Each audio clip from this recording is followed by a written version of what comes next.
G'day everyone, Uncle Jojo. Great to see you all again. Today what I've got for you all is circular saws. Since I did my little video on the plunge saw, the Festool plunge saw, I've been asked quite a number of questions about saws on site. So here I've got the three main circular saws that I use, and yes, they are all Makita. After being in the industry for the length of time that I have, I've tried many different circular saws, and the electric powered one, not the battery powered one, the electric power one is definitely my preference, and the brand has to be a Makita. I've tried Hitachi, Milwaukee, DeWalt, and many others, but this is the brands I always come back to for circular saws. They're a very consistent saw, easily handled, and each one has their own use. Here's a 6 1/4, here's a 7 1/4, and here's an 8 1/4. These two are my preferred two saws, yet the 7 1/4 here has the same size motor as my 8 1/4. It's a little bit lighter and you can throw it around pretty quick and easy. It just doesn't have the cutting depth that this one does. If this one had a little bit of a bigger motor, this would be my primo saw 98% of the time.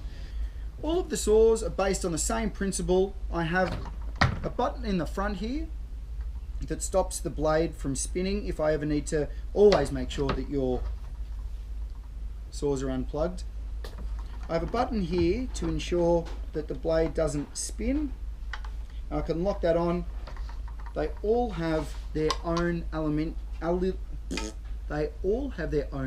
key, and then all I need to do is press the button, lock that blade, and then I can take that blade off quickly and easily and change them.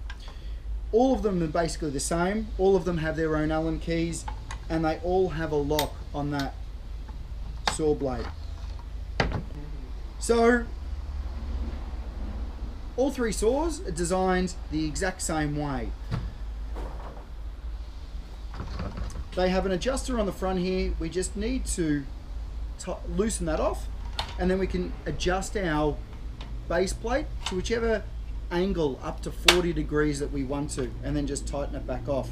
They also all have a guide where I can unscrew, slide my guide through, and I can cut to a certain depth when I'm measuring out.